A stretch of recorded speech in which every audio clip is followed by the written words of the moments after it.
मैं पुनः YouTube channel के माध्यम से आपके समक्ष उपस्थित हूँ। आज के व्याख्यान में आप जानेंगे जैन साहित्य भाग दो में आप पढ़ेंगे जैन रास काव्य। प्रथम भाग में आपने पढ़ा था जैन साहित्य की जो प्रमुख रचनाएं हैं उनको आपने जाना था, उसे आपने पढ़ा था। आज आप जानेंगे जैन रास काव्य। रास काव्य में जैन शब्द जो लगा हुआ है, इसका मतलब है कि जैन धर्मों के आधार पर जो रास की परंपरा विकसित हुई है, और जो रास वस्तुतः तो कृष्ण साहित्य से लिया गया, लेकिन यहाँ आकर के रास का अर्थ अलग हो जाता है कि ये रास वस्तुतः केवल कृष्ण के जीवन से संबद्ध नहीं रह करके एक प्रकार की काव्य शैली हो जाती है, जिसे जैन आदर्शों की प्रस्तुति करने वाले जो रचनाकार हुए, जो कवि हुए, उन्होंने एक विशिष्ट काव्य शैली के रूप में इसका उपयोग किया। और ख़ास करके जो कुछ चरित्र नायक हैं, जो चरित्र काव्य की एक परंपरा रही है, उसमें इन्होंने एक ऐसे परंपरा का प्रचलन किया जिसमें ख़ास करके सारे के सारे जो हिंदू नायक हैं वो बाद में जैन धर्मों आदर्शों को स्वीकार कर लेते हैं, और इस तरह से हिंदू धर्म को जैन आदर्शों की ओर मोड़ने के प्रयास किए गए। ख़ास करके आप यहाँ देखेंगे कि जो हिंदू नायक है उसे जैन नायक बनाने की कोशिश की गई है। और रास की परंपरा जो मिलती है, जिसमें आप देखेंगे कि ये जैन साहित्य जैन आदर्शों के अनुरूप उसकी प्रस्तुति हुई है, उसमें जो पहला रास लिखा गया वो रास भरतेश्वर बाहुबली रास है। शालिभद्र सूरी इसके लेखक हैं। 1184 ईस्वी इसका सृजन काल है। मुनिजिन विजय जो प्रख्यात हिंदी के समीक्षक हुए, आलोचक हुए, उन्होंने बताया है कि ये प्रथम परंपरा है जहाँ से ये परंपरा आरंभ होती है रास काव्य की। उसके प्रथम लेखक शालिभद्र सूरी है। और याद रखें आप लोग कि रासो नहीं है। रासों में जो हिंदू वीर सम्राट हैं उनके वीरता का, प्रेम का, श्रृंगार का और सौंदर्य का वर्णन किया जाता है। लेकिन जब रास की बात आप करेंगे तो रास एक प्रकार से धार्मिक ग्रंथ है, आध्यात्मिक ग्रंथ है। यद्यपि आचार्य रामचंद्र शुक्ल ने अपने इतिहास में कहा था कि जीवन की वास्तविक सरणियों का अभाव है इसमें, ये धर्म प्रचार का ग्रंथ है, इस कारण इन्होंने आदिकाल के रचनाओं में सिद्धों, नाथों और जैनों की रचनाओं को स्वीकार नहीं किया था। बावजूद इसके जो एक महत्वपूर्ण काव्य की परंपरा है, उस परंपरा में आज इसकी चर्चा की जाती है, आज इसका उल्लेख किया जाता है। इसमें हम सर्वप्रथम आपको लिए चलेंगे भरतेश्वर बाहुबली रास पर। भरतेश्वर बाहुबली रास भी एक प्रकार का चरित्र काव्य है, जिसमें भरतेश्वर और बाहुबली दो वीर नायकों का उल्लेख किया गया है। ये दोनों वीर नायक दरअसल अयोध्या के जो ऋषभ जिनेश्वर हैं, जो वहाँ अयोध्या के सम्राट थे, उसके पुत्र हुए। नहीं, उनकी दो पुत्रियाँ हुई, एक सुवला और दूसरा सुनंदा। सुवला के गर्भ से भरतेश्वर का जन्म हुआ, और फिर आप देखेंगे कि सुनंदा के गर्भ से जो बाहुबली है उसका जन्म हुआ है। दरअसल जब वो साम्राज्य का विभाजन कर रहे थे तो जिनेश्वर ने भरतेश्वर को अयोध्या का सम्राट बनाया है, और जो बाहुबली हुए, जो छोटे थे उम्र में, उसे उन्होंने तक्षशिला का सम्राट बनाया। इन दोनों वीरों ने जो साम्राज्य विस्तार के लिए भीषण रक्तपात किया है, खून बहाया है और ज़बरदस्त साम्राज्य का विस्तार किया है। आपसी द्वेष की भावनाएं दोनों में थी, दोनों में कई टक्कर हुए, कई युद्ध हुए। और इस प्रकार कवि ने बताने की कोशिश की है कि आखिरकार जीवन का उद्देश्य क्या केवल साम्राज्य का विस्तार करना है, केवल संपत्ति का विकास करना है, क्या केवल द्वेष को फैलाना है। इस प्रकार प्रेम और सद्भाव से मुक्त होकर के अगर कोई नायक संपत्ति का अर्जन करता है, इतिहास में आपने जाना होगा कि जैसे सम्राट अशोक जो हैं वो कलिंग युद्ध के पश्चात शस्त्र का समर्पण कर दिए थे, त्याग कर दिए थे। उसके भीतर में बौद्धत्व का विकास हो गया था, वो बौद्ध हो गए थे। ठीक उसी प्रकार यहाँ भरतेश्वर और बाहुबली दोनों आपस में टकराते हैं, दोनों साम्राज्य का विस्तार करते हैं, दोनों भीषण रक्तपात करते हैं, दोनों अनेक युद्ध करते हैं। लेकिन जीवन का अंत किस प्रकार का होता है। जीवन के अंत में जाकर के इसे बोध हो जाता है कि यह जीवन की सच्चाई नहीं है। जैसे महाभारत के युद्ध के पश्चात जो महान विजेता सम्राट युधिष्ठिर हुए थे, आखिरकार उसे क्या मिला था? केवल और केवल एक अवसाद की अवस्था उसे प्राप्त हुई थी और उसे लग गया था कि जिस युद्ध को उन्होंने जीता है, तो आखिरकार कौन सा साम्राज्य उसे मिला है, किस साम्राज्य का वो सम्राट है जिसमें कोई प्रजा ही न बची हुई है। यही अवस्था इनकी भी हो जाती है कि अनेक युद्धों से जो भीषण रक्तपात होता है और एक प्रकार की मानसिक विकृति का बोध इसे हो जाता है, उसके बाद जीवन की सच्चाई की तरफ ये उन्मुख होते हैं। तब लगता है कि सब किया धरा, जितना काम अब तक मैंने किया वो सब का सब व्यर्थ था, जीवन का उद्देश्य वास्तव में यह नहीं है। आखिरकार फिर ये दोनों भाई आपसी टकराव और साम्राज्य विस्तार की भावनाओं से मुक्त होकर के जैन साधु और सन्यासी हो जाते हैं और वहाँ जाकर के ये शांति का अनुभव करते हैं। इस प्रकार की छोटी सी कथा इसमें प्रस्तुत की गई है। इसे लेकर के इन्होंने इस ग्रंथ का निर्माण किया है।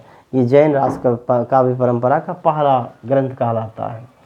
चंदनवाला रास भी एक प्रकार का चरित्र काव्य है। इसमें बताया गया है कि चंपानगर की जो राजकुमारी चंदनवाला है, सम्राट दधिवाहन की पुत्री है।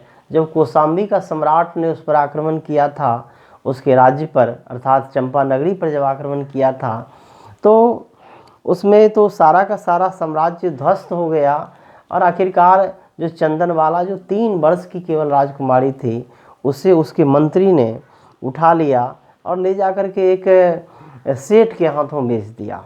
सेठ के हाथों जब चंदनवाला बिक जाती है तो कहाँ फूलों पर पलने वाली ये जो राजकुमारी है कैसे कांटों पर पलने लगती है। झाड़ू और पोछा का काम उसे करवाया जाता है।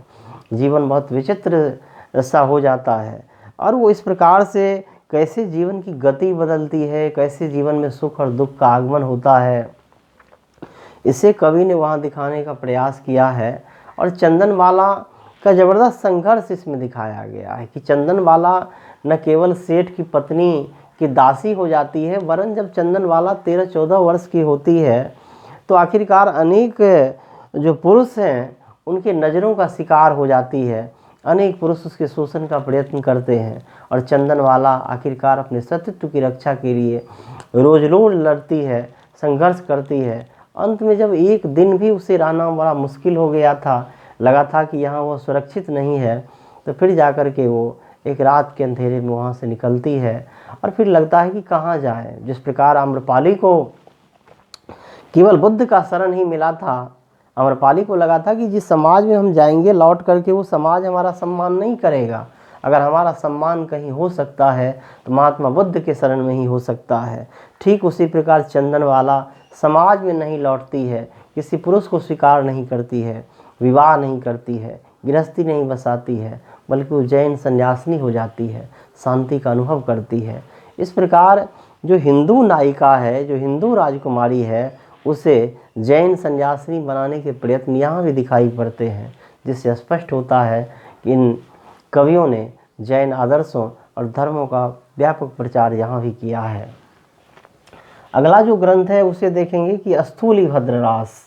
स्थूलिभद्र रास 1209 ईस्वी में लिखा गया, जिसके लेखक जिनधर्म सूरी है। स्थूलिभद्र एक ऐसे नायक हैं जो कोसा नाम की वेश्या पर जीवन पर्यंत आसक्त रहते हैं और कैसे कोसा नाम की वेश्या पर उन्होंने अपनी जीवन की सारी कमाई को लुटाया है, एक एक करके लुटाया है। उसकी एक एक अदाओं पर अपनी संपत्ति को उन्होंने कुर्बान कर दिया है और आखिरकार उस सौंदर्य की प्राप्ति के लिए, उस मानसल सौंदर्य की प्राप्ति के लिए, शरीर के उपभोग के लिए इन्होंने जो संपत्ति को बहाया, अंत में चल कर के इसे ज्ञान हो जाता है कि यह सच्चाई नहीं है।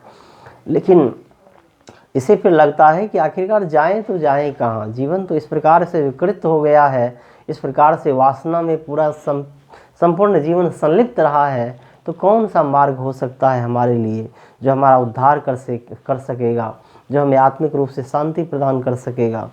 वैसी स्थिति में इससे दिखाई पड़ता है कि केवल और केवल एक ही मार्ग है, वो मार्ग है जैन धर्मों को स्वीकार कर लेना, क्योंकि वहाँ सबका सम्मान होता है, सबको वहाँ शांति मिलती है, सबके लिए वहाँ आस्था है, सबके लिए वहाँ विश्वास है। तो ये भी कोसा नाम की वेश्या को छोड़ते हुए आखिरकार जीवन के अंत में चला जाता है जैन साधु और सन्यासी होने के लिए, जहाँ ये कथा संपन्न हो जाती है। अगला ग्रंथ नेमिनाथ रास है। नेमिनाथ रास में आप देखेंगे कि नेमिनाथ वस्तुतः एक नाम है वर्धमान महावीर का। नेमिनाथ रास में वर्धमान महावीर के चरित्र का उल्लेख किया गया है, उनके विचारों और भावों का उल्लेख किया है, उनके आदर्शों, उनके दर्शनों का उल्लेख किया गया है। और यह एक ऐसा ग्रंथ है जो भगवान श्री कृष्ण और राम जैसे चरित्र को भी अपने में समाविष्ट करता है। इसमें वर्धमान महावीर के साथ साथ अनेक हिंदू महापुरुषों का भी उल्लेख किया गया है, जो खास करके वैष्णव नायक हैं उसका उल्लेख किया गया है। खास करके यहाँ वर्धमान महावीर के साथ कृष्ण का उल्लेख मिलता है। यह ग्रंथ भी जैन धर्म के प्रचार के लिए, उसके धर्मों, उसके आदर्शों, विचारों, अवधारणाओं की प्रस्तुति के लिए प्रासंगिक है, उपयोगी है, और यह उद्देश्य इस ग्रंथकार का रहा है। अगला और अंतिम ग्रंथ जो है वो रेवंती गिरिरास है। विजय सेन सूरी ने इसे 1231 ईस्वी में लिखा था। इस ग्रंथ में आप देखेंगे कि इसमें जो गुजरात है, गुजरात में जो रैवत पर्वत है और उस रैवत पर्वत का जो अपना प्राकृतिक सौंदर्य है, उस पर बसा हुआ जो नेमिनाथ का विशालकाय मंदिर है, वहाँ जो बड़ा सा मठ है, वहाँ जो धर्मशालाएँ हैं, वहाँ की जो प्रकृति है, वहाँ का जो स्थापत्य है, उन तमाम चीज़ों को बहुत ही विस्तार से व्याख्यायित करने के लिए इस ग्रंथ का निर्माण किया गया है। इसीलिए रैवत पर्वत का जो अपना वास्तविक सौंदर्य है, शाश्वत सौंदर्य है, उसके साथ साथ वहाँ के स्थापत्य का उल्लेख, वहाँ पर जैन मंदिर है विशालकाय, उसका उल्लेख करना, धर्मशालाओं की बनावट का उल्लेख करना, वहाँ के समाज का उल्लेख करना, वहाँ की संस्कृति का उल्लेख करना, वहाँ की पूजा विधि का उल्लेख करना रचनाकार का उद्देश्य रहा है। इस प्रकार रेवंती गिरी में एक साथ धर्म और प्रकृति और मानवीय भाव का समावेश दिखाई पड़ता है। यह ग्रंथ रास परंपरा का एक तरह से आखिरी ग्रंथ कहलाता है। इस ग्रंथ में पर्वत के सौंदर्य के साथ साथ धर्म के प्रचार और स्थापत्य का ज़बरदस्त उल्लेख किया गया है। इस ग्रंथ का निर्माण भी एक तरह से जैन धर्म के प्रचार प्रसार के लिए ही किया गया था। उसके आदर्शों, उसके विचारों, उसकी अवधारणाओं को स्थापित करने के लिए ही किया गया था। इसलिए रास काव्य परंपरा में आप देखेंगे कि ये सारे के सारे जो नायक हैं, वो सारे के सारे नायक आखिरकार हिंदू होते हुए भी बाद में वो जैन धर्म को स्वीकार कर लेते हैं। मतलब यह है कि तमाम रचनाकारों का उद्देश्य रहा है कि वो जैन धर्म का व्यापक रूप से प्रचार प्रसार करे। इसीलिए रास काव्य की जो परंपरा यहाँ दिखाई पड़ती है, उसमें जैन धर्म के प्रचार प्रसार के विचार केंद्रीय हैं, और इसे लेकर के जैन साहित्य में इसका महत्वपूर्ण स्थान है। कुल मिलाकर के आपने जाना आज जैन रास काव्य। आप सबों को अगर मेरा व्याख्यान पसंद आया हो, मेरी बातें समझ में आई हो, तो हमारे चैनल को सब्सक्राइब करेंगे, लाइक करेंगे, अधिक से अधिक कमेंट करेंगे। हम निरंतर आपके साथ बने हुए रहेंगे। अगले व्याख्यान में फिर हमारी मुलाकात होगी आपसे।